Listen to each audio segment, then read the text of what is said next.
Bonjour, je suis Delphine Simonet, fondatrice du réseau DSR.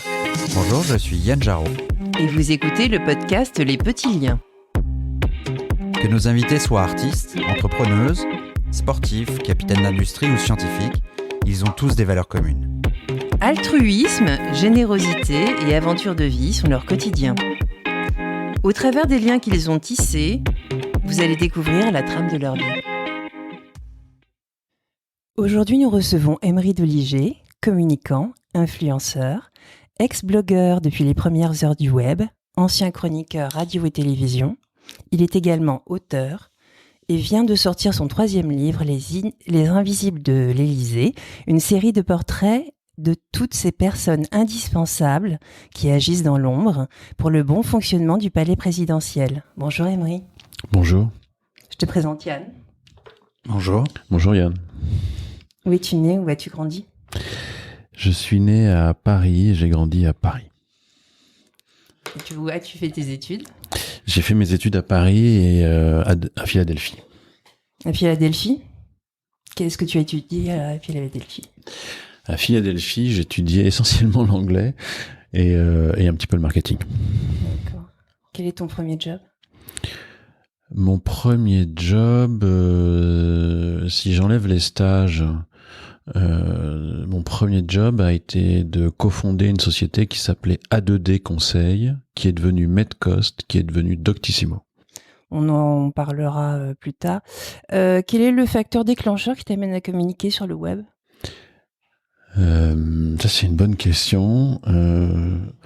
Je crois que c'était un déjeuner avec Loïc Lemeur en 2004, alors qu'on était en train de préparer le lancement de la première société de vidéo à la demande en France, en Europe et peut-être dans le monde, je sais pas, qui s'est appelée Vodéo un an plus tard. Et Loïc m'a dit: tu vas voir, les blogs c'est génial, il se passe un truc de fou, ça va monter en puissance. On était en 2004, après le déjeuner, j'ai ouvert un blog, j'ai écrit une note très chiante, il y a pas de détails à avoir là-dessus, vraiment très chiante. Évidemment, ça n'a pas marché, et après j'ai commencé à réfléchir en me disant: mais puisque c'est un média, il faut donc parler comme un média pour attirer le monde, et là j'ai changé de façon d'écrire. Qu'est-ce que tu entends par changer ta façon d'écrire? Sur une note, la première note qui était donc très chiante, avec des sujets, des verbes, des compléments, un plan, de l'argumentation, C'est-à-dire que tu t'es mis à tweeter avant l'heure, en fait. très non, très Sciences Po, très je me la raconte, etc. Forcément, ça pouvait pas plaire parce qu'il y avait pas d'accroche, personne n'était intéressé par mon sujet puisque je n'emmenais pas les gens à la lecture. Et il a donc fallu que je change de façon d'écrire, que je sois plus simple, plus accrochant, plus nerveux, moins lisse, pour inciter les gens à lire et forcément à commenter. Donc dès le début, tu t'as considéré qu'il fallait être, quand tu dis, c'est une façon délicate de dire, clivant, en fait. C'est ça, c'est-à-dire que être gris ne fonctionnait pas, il fallait être ou blanc ou noir. C'était déjà le début de la fin. C'était déjà le début de la fin. On va pas revenir, c'est pas le... Non, et puis j'en ai fait un premier livre qui s'appelait Tarte à gueule à la récré, dans lequel vous aurez tout. C'est ça. Est-ce que tu peux nous parler un peu plus de ta rencontre avec Laurent Alexandre, du coup? Oui, bien sûr. Je faisais mon service militaire à cette époque-là, et le soir, j'allais donner un coup de main aux équipes de Madelin, qui montaient un think tank qui s'appelait Idéaction. Et parmi les conseillers de Alain Madelin, il y avait Laurent Alexandre.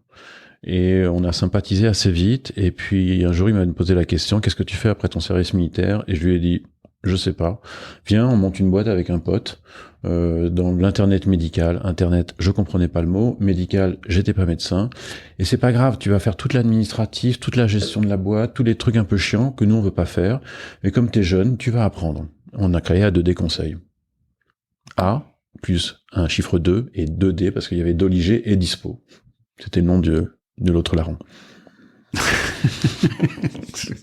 C'est tout. C'est l'histoire simple. Toujours. T'es resté combien de temps?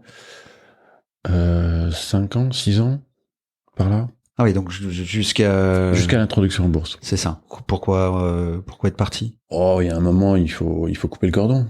C'était mon père professionnel, il fallait que je passe à autre chose. Tu as profité de l'introduction en bourse pour monter tes propres projets ou au contraire Non, juste partir pour rien, si ce n'est donner un coup de main à un pote qui montait un film aux États-Unis, encore un secteur que je ne connaissais pas, et on a monté ce film en levant 3 millions de dollars dans des conditions assez ubuesques.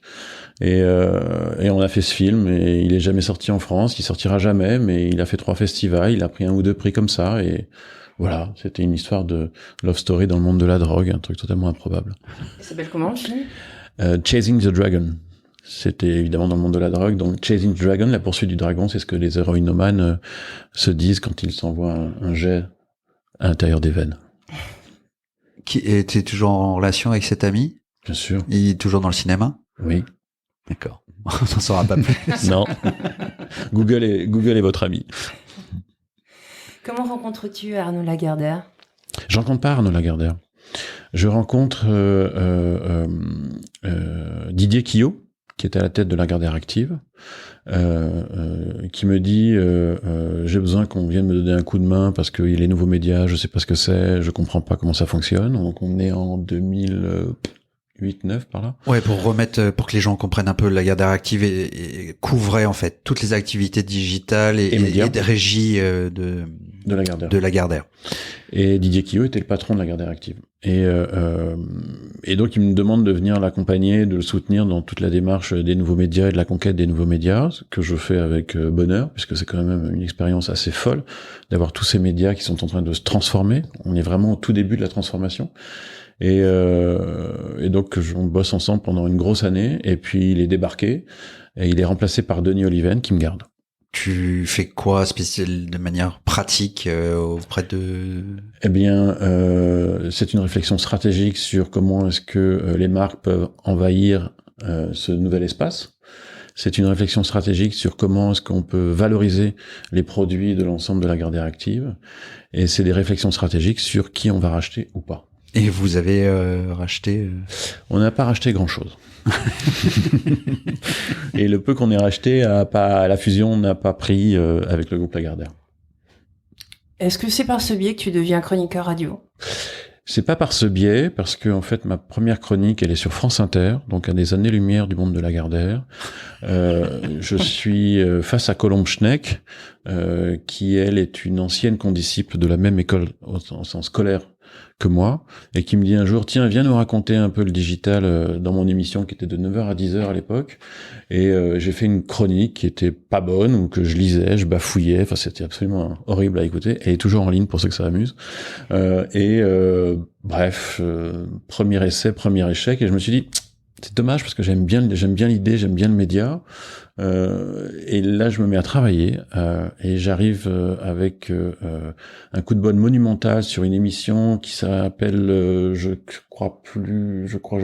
sais plus, peut-être je décrypte la semaine ou un truc comme ça qui se passe sur le Move avec un type qui s'appelle Jean Z, son nom c'est vraiment Z, Z-E-I-D, et là il y a David Abiker avec nous, et tous les vendredis on refait l'actu, on refait le match en mode grosse déconne. Avec nous, il y a Émilie Mazoyer qui deviendra une grande journaliste aujourd'hui encore, musique, rock, etc. Et on déconne pendant 1 heure à passer des disques entre temps. Et c'est là où j'apprends vraiment la radio. Avant de partir sur France Info, alors je suis toujours Lagardère par ailleurs, avant de partir sur France Info, où là j'ai une chronique toutes les semaines d'abord sur les blogs, et puis l'année d'après, Chaffanjon me demande, donc le patron de l'époque qui est malheureusement décédé, Chaffanjon me dit, est-ce que tu voudrais pas faire une vraie chronique de 5 minutes pleine beaucoup plus régulièrement dans la semaine, et on l'appellerait la toile d'Emery. Gros jeu de mots avec la notion de web et la toile, et Emery parce que c'est mon prénom, et le phénomène de la toile Emery qui est un truc qui gratte fort. Et donc j'ai une chronique de 5 minutes plusieurs fois par semaine qui s'appelle la toile d'Emery, où je reçois les gens du web et surtout ceux qui font des documentaires et des magazines en ligne. En parallèle, tu tiens ton blog En parallèle, je tiens mon blog, et en parallèle, je tiens mon poste chez Lagardère. Hyper actif un peu. Un peu, ouais. Et un peu. Et puis après, la radio se poursuit sur Après France Info, il y a un type un peu fou qui dit tiens, si on montait une émission sur Europe 1, on appellerait ça des clics et des claques. On a envie de parler du web, mais l'actualité vue du web, et on invente donc des CDC. Et autour de la table, il y a Laurent Guimier, David Abiker, Guy Birenbaum, Agnès Léglise. Caro, Nicolas Caro et tous les gros influenceurs digitaux. Élise Pressac, qui aujourd'hui est rédactrice en chef de l'émission 28 minutes, et tous ceux qui faisaient un peu de bruit à l'époque, et on s'est bien marré pendant cette année-là, et je faisais tous les soirs, donc là on était en quotidienne, je faisais la météo du web. Oui, j'étais une météo girl, et c'était plutôt drôle. Et après, j'ai arrêté la radio pour passer en télé. Sur quelle émission ? Ça s'appelait... C'était sur France 4 et ça s'appelait... je sais même plus comment ça s'appelait, tiens. C'était avec Florian Gazan en présentateur. Je sais plus du tout comment ça s'appelait, c'est drôle ça. Vous retrouverez France 4, Florian Gazan, Emery Doligé, vous allez retrouver. On était en quotidienne et j'étais le geek de service, toujours habillé avec des pulls de couleur ultra flashy. C'était dans le mood board de ma Bible, il y avait les pulls flashy et ça c'était plutôt amusant. Tu as participé à l'organisation des conférences TEDx. Est-ce que tu peux nous expliquer en quoi consistait ton rôle dans cette organisation ? Absolument. Les conférences TEDx Paris sont une émanation des conférences TED mondiales. C'est Michel Lévy-Provençal qui a importé ça en France en 2008 ou 2009. Peut-être 2008. Fin 2008, oui. C'est ça, fin 2008. J'y suis allé la première fois juste pour voir. Il y avait que 100 personnes dans un endroit qu'on appelait la Piscine, qui se trouvait dans Paris, rue Passage des Panoramas de mémoire. Et j'ai trouvé ça dingue que des no-name, des n'importe qui, des personnes de connues puissent prendre la parole devant un auditoire qui se marre, qui est ému, qui applaudit, qui trouve l'intervention très intelligente. Et je me suis dit, mais comment est-ce que tous ces gens arrivent à prendre la parole comme ça, alors qu'en France, en général, on n'est pas porté sur l'oralité et la prise de parole en public, contrairement à nos amis anglo-saxons. Et j'ai commencé à fouiller, j'ai discuté beaucoup avec Michel, et puis progressivement, je suis devenu ce qu'il a appelé, ça m'a toujours fait rire, mais pourquoi pas, l'ambassadeur de TED en France, et j'avais comme mission de trouver de l'argent, d'aider à la com, quand je pilotais pas la com, et de faire en sorte que les VIP soient bien accueillis lors des conférences. Vous connaissiez comment ? Le web. Est-ce que tu continues à contribuer à l'organisation des conférences BOMA ? Non, j'ai arrêté le travail sur les conférences avec la fin de TEDx Paris, c'est-à-dire il y a 2 ans et demi aujourd'hui. Le dispositif BOMA ne m'intéressait pas. Donc même si je suis toujours pote avec Michel pour des raisons évidentes d'affection, je ne suis pas poursuivi avec BOMA. Tu as écrit un ouvrage destiné aux cheminots commandé par la SNCF. Oui. Comment est né le projet ? Le projet est né dans un dîner en ville, un samedi soir, en fin de dîner en ville, où j'avais à côté de moi quelqu'un qui me parlait de la SNCF, un sujet qui ne m'intéressait absolument pas, si ce n'est pour lui dire ça arrive toujours en retard, la bouffe est dégueulasse, on essaie toujours bondé, le wifi marche pas, enfin me plaindre, comme à mon avis beaucoup de Français, et quand je juge et lis ce qui se passe sur les internets, comme on disait à l'époque, je pense que j'étais pas le seul, et il me racontait qu'ils allaient confiner bientôt l'ensemble de la SNCF, on devait être l'avant-veille du confinement, et qu'ils avaient envie de documenter toute cette période-là, et je lui ai dit mais pourquoi vous faites pas un livre ? Oui, peut-être, non, on va plutôt faire un webdoc, on va peut-être mettre de la vidéo et tout. Je lui ai dit, non, faites un livre. Posez la chose, et écrivez-la, etc. Il me dit, bon, je sais pas, etc. Et puis finalement, j'ai réussi à le convaincre, et puis finalement, il m'a mis dans la compète, et puis finalement, j'ai gagné la compète. Et j'ai écrit un livre sur cette période assez folle, qui a duré 2 mois et demi, où les cheminots ont été les seuls à transporter les malades, à transporter les différentes autorités, à transporter les médecins, et aussi à transporter tout ce qui nous a permis à nous, dans les villes, de vivre, que ça soit de l'énergie, ou des aliments. Donc j'ai rencontré des gens assez fous, j'ai fait plus de 20 000 kilomètres en train, à parcourir l'ensemble de la France alors que vous étiez tous confinés chez vous avec interdiction de sortir. J'ai été dans des TGV seuls, où je pouvais courir sur toute la longueur du TGV sans croiser personne. Et j'ai été dans des technicentres qui sont des gros endroits où les rails se terminent mais où les trains sont réparés, etc., etc. Bref, j'ai parcouru la France en TGV pour découvrir tout ce monde-là. Et c'est 190 000 cheminots qui font des trucs hallucinants pour se rendre utiles. Et à la fin du livre en question, que vous pouvez aujourd'hui retrouver en ligne gratuitement à l'adresse sans-précédent.com, et si vous n'avez pas envie de lire, vous pouvez juste m'écouter, parce qu'on a tout enregistré, et je me suis rendu compte qu'en fait, j'étais un peu un gros con de sans arrêt me foutre de leur gueule parce qu'ils avaient 5 minutes de retard, et que j'allais arrêter, parce que ça servait à rien. 5 minutes de retard, c'est quoi? C'est même pas 1% des trains qui arrivent 5 minutes en retard, et c'est toujours les mêmes qu'on engueule. Donc, on peut déjà balayer devant sa porte avant de commencer à gueuler sur les autres. Est-ce que tu as rencontré des difficultés lors de ton enquête? On était en plein confinement, ça n'a pas dû être évident. Aucune difficulté. Et ton meilleur souvenir? Mon meilleur souvenir, c'est cette contrôleuse du côté de Grenoble qui m'expliquait que tous les matins, elle allait quand même prendre le train qui permettait à des médecins de rentrer dans la ville de Grenoble. Parfois, elle était seule dans le train, mais elle avait une habitude qui était de photographier. Donc, elle photographiait des gares vides, des trains vides, des lieux dépourvus d'humanité.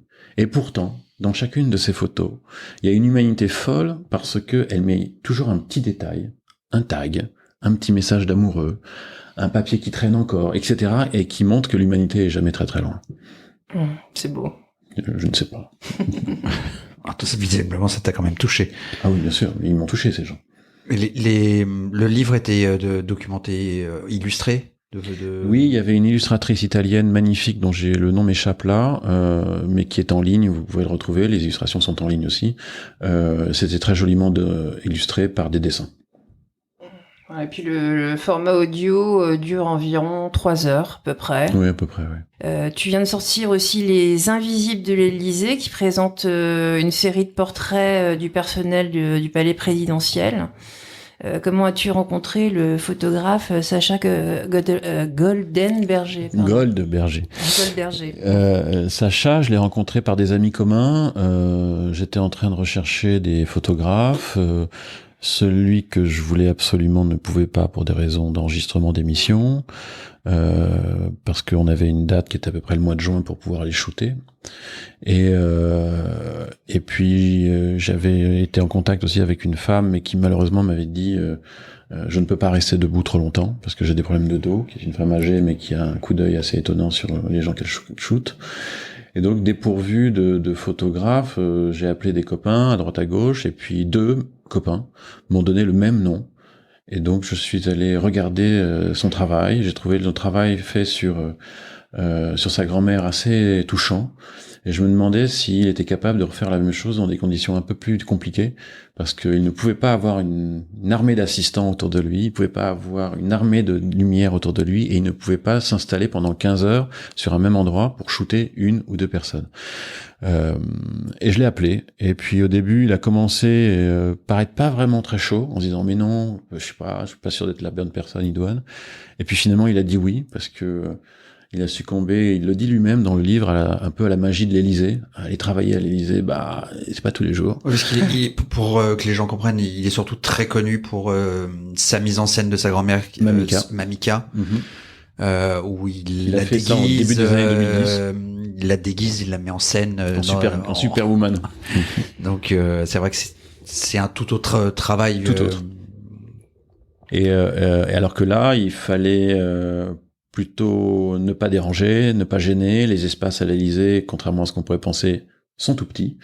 Il y a beaucoup de gens qui passent tout le temps. La sécurité est très importante. Donc il fallait être malin dans les prises de vue et très souple.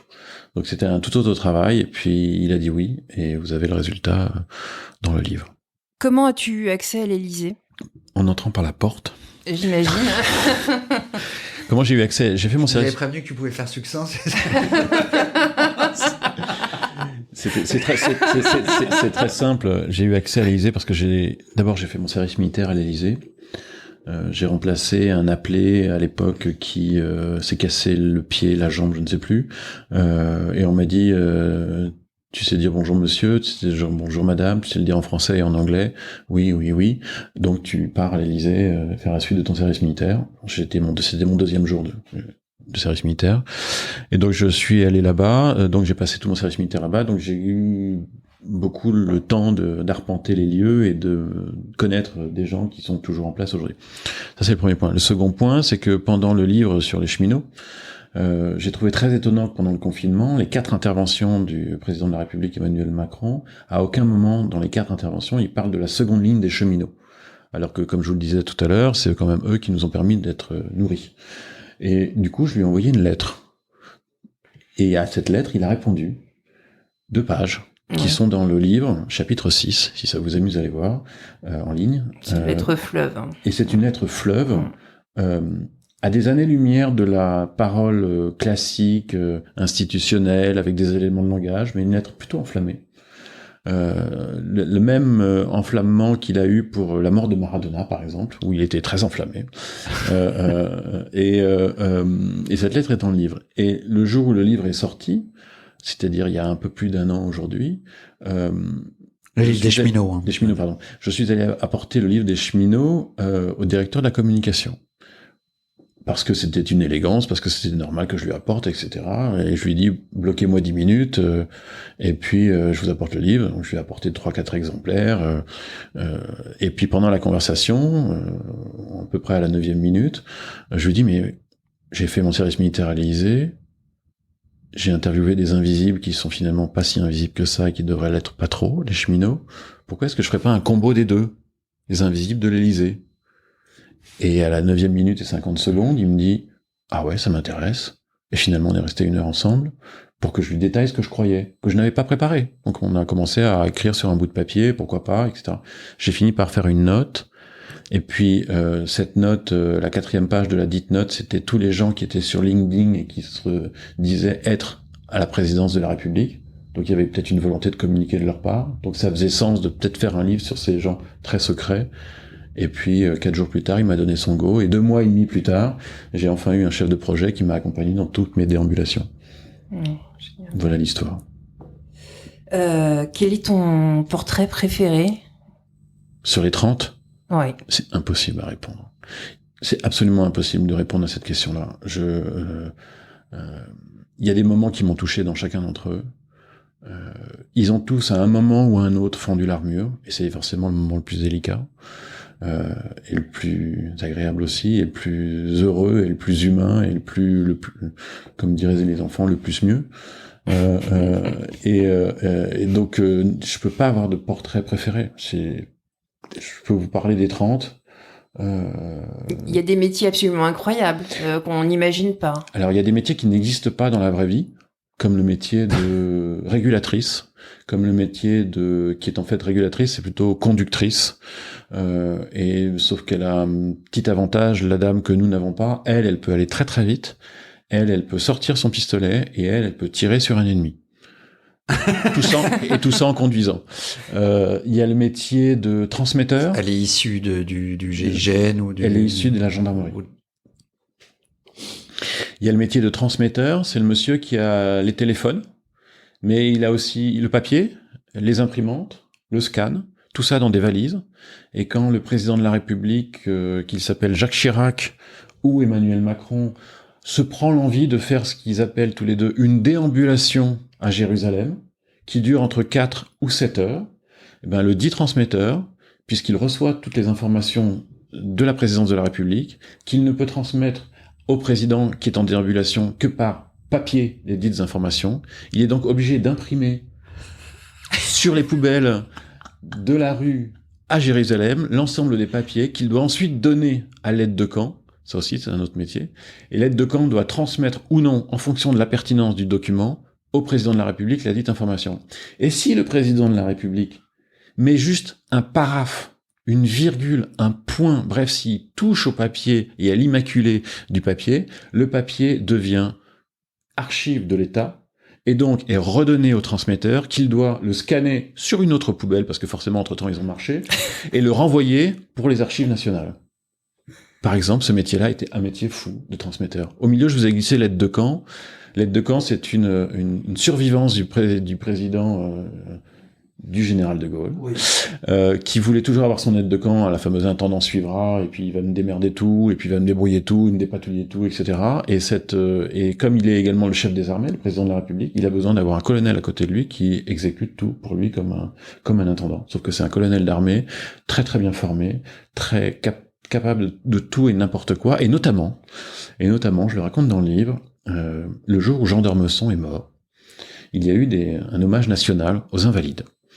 Et je ne sais pas si vous vous souvenez de ce moment très particulier où le président de la République, après son discours, va vers le cercueil de Jean d'Ormesson, se penche vers le cercueil de Jean d'Ormesson, sort un crayon à mine, pose le crayon à mine sur le cercueil, et le crayon ne bouge pas.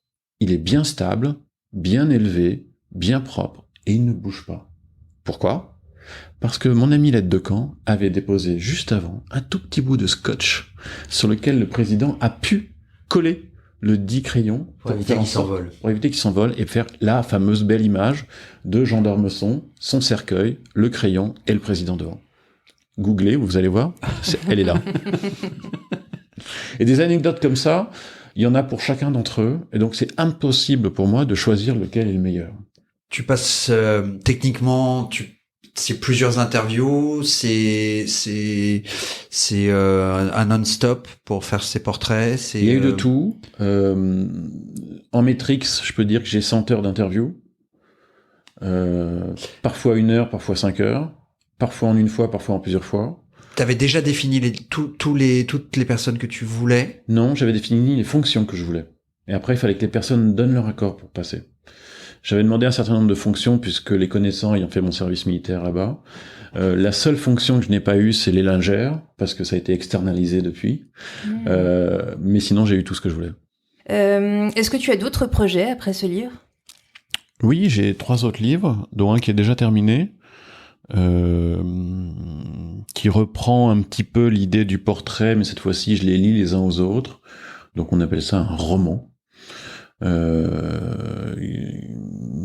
n'ai pas encore d'éditeur, je vais probablement m'y mettre dans très peu de temps, passer la phase de promotion du livre des Invisibles de l'Élysée aux presses de la Cité pour peut-être aussi profiter de la petite visibilité de ce livre-là pour aller chercher un autre éditeur. S'il y a des éditeurs qui écoutent, j'ai un mail qui s'appelle emery@nous.fr, n'hésitez pas, ça me fera plaisir.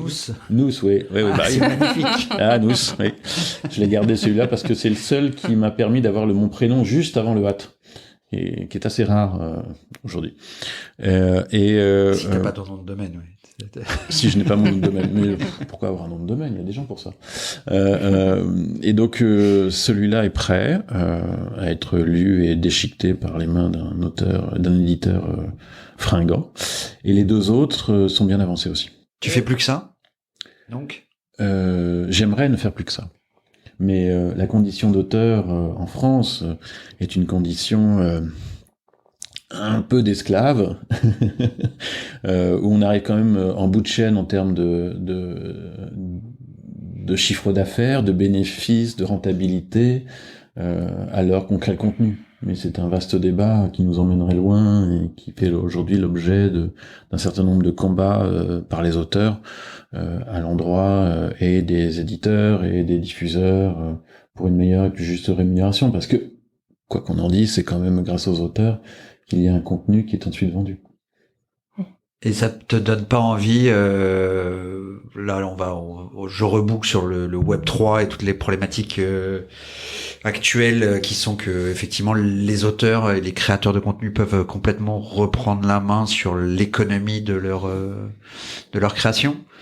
Ça te donne pas envie de réouvrir, alors peut-être pas un blog, mais en tout cas de redevenir un média toi-même? Alors, de redevenir un média moi-même, non. Je vous renvoie au premier livre, Tarte ta gueule à la récré, Confession d'un influenceur, vous comprendrez pourquoi. Mais le Web 3, c'est une belle idée, on n'y est pas encore. On se rend compte que un auteur écrit encore dans un vieux monde, parce qu'il y a un moment, il y a une sortie physique, et même ceux qui ont réussi à faire des livres en ligne qui ont bien marché, quand ils sont passés au physique, ont eu une puissance décuplée de leur vente, et là, ont encore mieux fonctionné. Et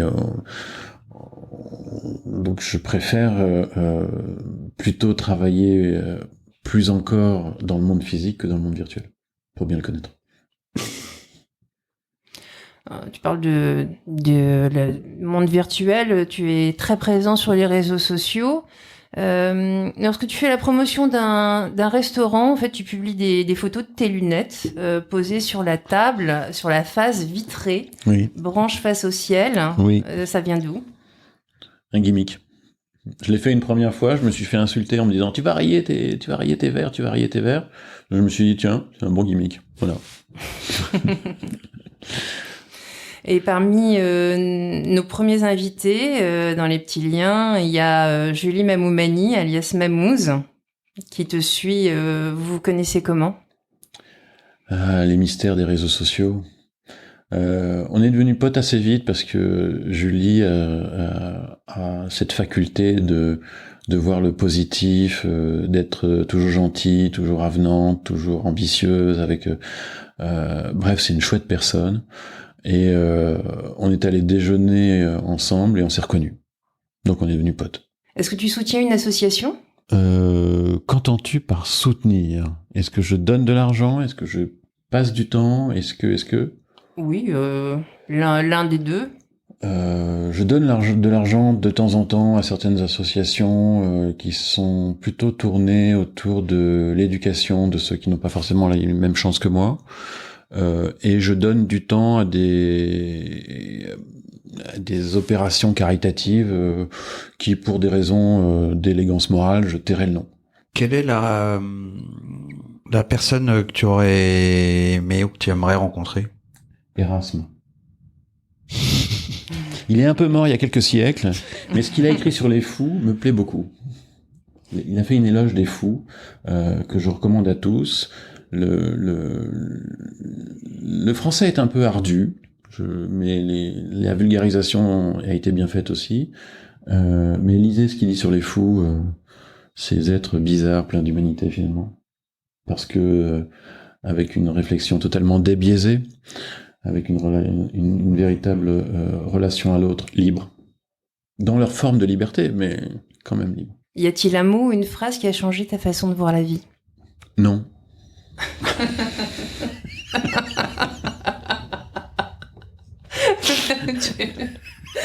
Pour le coup, ça fait coup. Ok. On a cité beaucoup de gens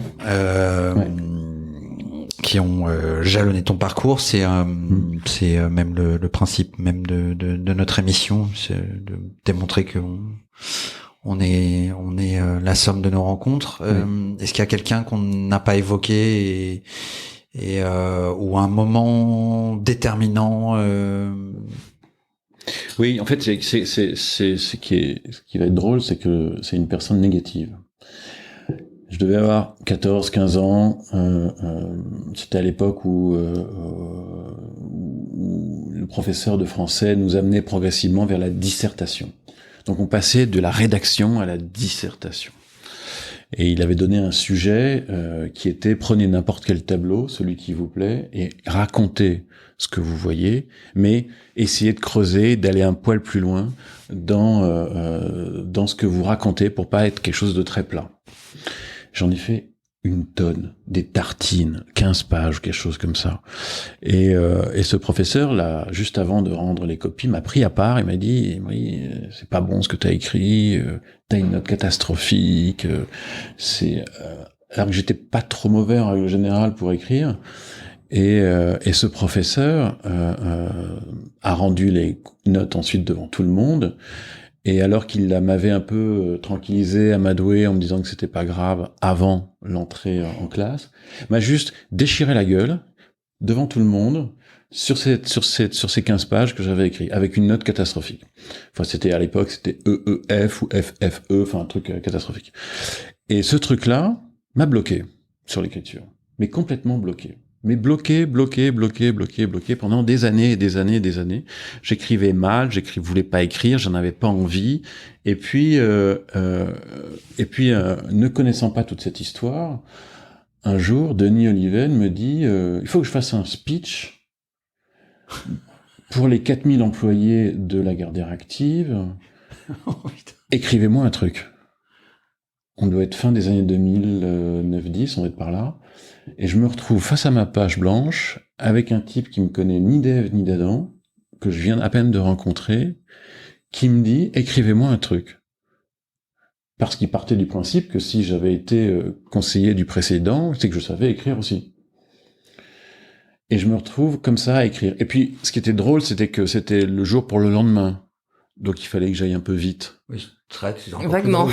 Et que je raconte l'histoire de la boîte, ce qu'elle est allée devenir grâce à lui, etc., etc. Donc il fallait que je fasse un truc un peu enflammé.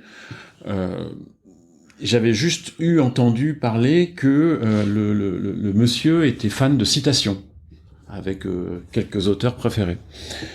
Pour remettre dans le contexte, Denis Oliven est énarque et normalien. Il maîtrise la langue. Très très bien. Très très très très bien. En français, en javanais, en latin, en grec, en tout ce que vous voulez, il maîtrise très bien la langue. Et donc, je commence à écrire quelque chose. Et puis je le déchire. Et puis je recommence. Comme ça, 10, 15, 20 fois. On est au milieu de la nuit, il doit être 1h ou 2h du mat. J'ai toujours rien. Même pas ma phrase d'ouverture, même pas une phrase d'accroche. Rien. J'ai un vague plan un peu moche qui tient pas la route. Et à 9h, je dois lui présenter un truc. Et je me remets à écrire. Puis à 8h du matin, c'est-à-dire 1 heure avant de le voir, ça vient.